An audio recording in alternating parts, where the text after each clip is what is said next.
السلام علیکم۔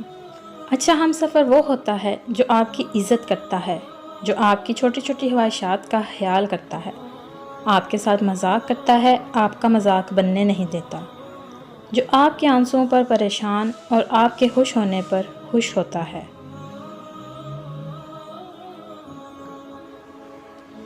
مرد جس عورت کو دل میں رکھتا ہے اس پر دنیا کی نگاہ پڑنا گوارا نہیں کرتا، مگر جس کو دنیا سے نہیں چھپاتا اسے کبھی دل میں نہیں اتارتا، اور یہی ایک کلیہ عورتوں کو سمجھ نہیں آتا۔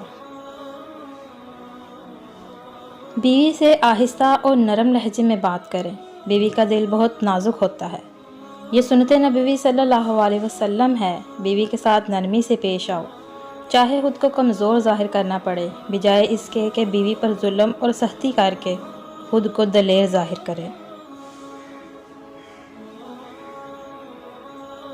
ہم سفر خوبصورت نہ بھی ہو مگر قدر کرنے والا ہونا چاہیے، کیونکہ گھر پیسے اور طاقت سے نہیں بلکہ محبت اور اتفاق سے بنتے ہیں۔ شوہر اگر خوبصورت ہوگا تو خوبصورتی نسلوں تک جائے گی، لیکن اگر شوہر دیندار ہوگا تو دینداری نسلوں تک جائے گی۔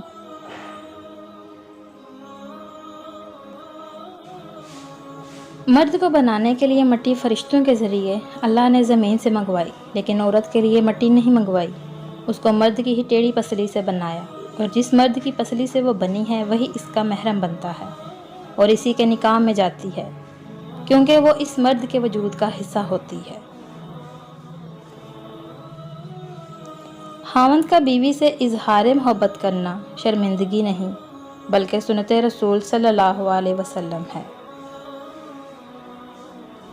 مرد اگر چاہتا ہے کہ وہ عورت کے دل سے کبھی نہ اترے تو اسے چاہیے بیوی کی عزت کرے، تنہائی میں بھی اور دنیا کے سامنے بھی۔ ایک بہترین ہم سفر وہ ہے جو مشکل وقت میں ہاتھ تھامے اور بولے، غم نہ کرو، یہ مشکل وقت ہم ساتھ ہی پار کریں گے۔ ایسے ہم سفر کا انتخاب کریں جو آپ کو خدا کے قریب کر دے۔